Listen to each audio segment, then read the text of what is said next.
Assalamualaikum warahmatullahi wabarakatuh. Salam komunikasi. Perkenalkan, nama saya Torik dari Prodi Komunikasi di Universitas Cyber Asia.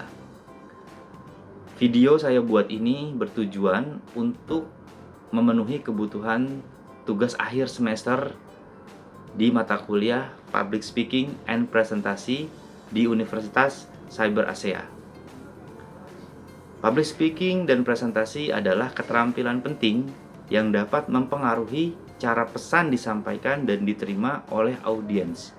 Dan saya akan menjelaskan beberapa aspek ketika kita melakukan presentasi dan public speaking.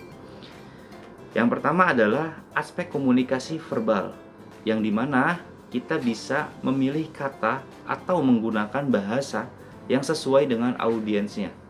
Hindari jargon yang mungkin tidak dipahami oleh semua orang.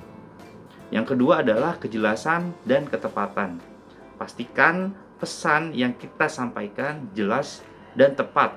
Gunakan kalimat yang singkat dan juga padat. Struktur pesan.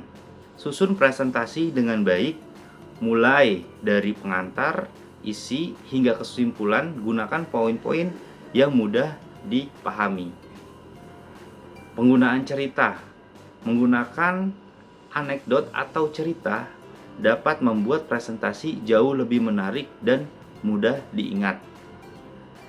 Untuk aspek selanjutnya adalah aspek komunikasi nonverbal, yang dimana kita bisa melakukan ekspresi yang sesuai yang dapat membantu menyampaikan emosi dan menambah daya tarik ketika kita berpresentasi. Gerakan tubuh adalah gerakan yang bisa dibilang salah satu penting dalam presentasi. Gunakan gerakan tubuh yang natural untuk menekankan poin-poin penting. Hindari gerakan yang berlebihan atau mengganggu ketika kita melakukan public speaking and presentation. Kontak mata. Menjaga kontak mata dengan audiens dapat menciptakan koneksi dan menunjukkan kepercayaan diri kita sendiri. Postur berdiri dengan tegak dan percaya diri dapat meningkatkan persepsi audiens terhadap pembicara yang terjadi ketika public speaking berlangsung. Untuk yang ketiga adalah aspek artikulasi dan intonasi suara. Artikulasi, pastikan setiap kata diucapkan dengan jelas, latihan pengucapan, dan membantu meningkatkan artikulasi. Intonasi, variasikan nada suara untuk menekankan poin-poin penting dan menjaga perhatian audiens. Kecepatan bicara, kita bisa sesuaikan kecepatan bicara agar audiens dapat mengikuti dengan baik. Jadi jangan terlalu cepat dan juga jangan terlalu lambat. Volume suara, pastikan suara cukup keras untuk didengar oleh seluruh audiens dan audiens tetap merasa nyaman. Untuk keempat, aspek mengenal audiens. Kita bisa identifikasi audiens terlebih dahulu, pahami siapa audiens yang akan kita temui, termasuk latar belakangnya, minat, dan tingkat pengetahuan mereka tentang isi topik tersebut.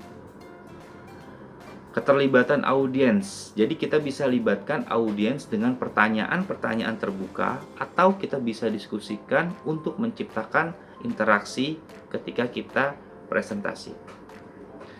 Penyesuaian konten. Sesuaikan konten presentasi, kebutuhan dan harapan audiens untuk meningkatkan relevansi.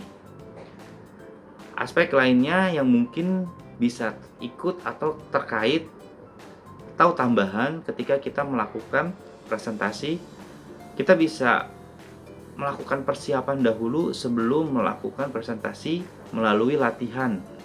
Persiapkan materi dengan baik dan lakukan latihan untuk meningkatkan kepercayaan diri dan mengurangi kecemasan.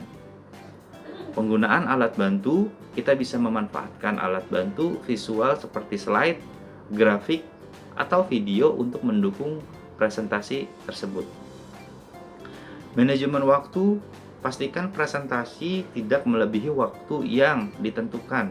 Latihan dapat membantu melakukan memanajemen waktu tersebut.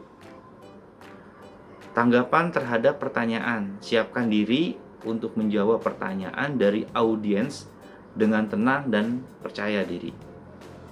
Itulah aspek-aspek yang kita bisa lakukan dan kita bisa terapkan ketika kita melakukan public speaking and presentasi. Oke, sekian pemaparan atau penjelasan dari saya. Wabillahi taufiq wal hidayah. Wassalamualaikum warahmatullahi wabarakatuh. Salam komunikasi.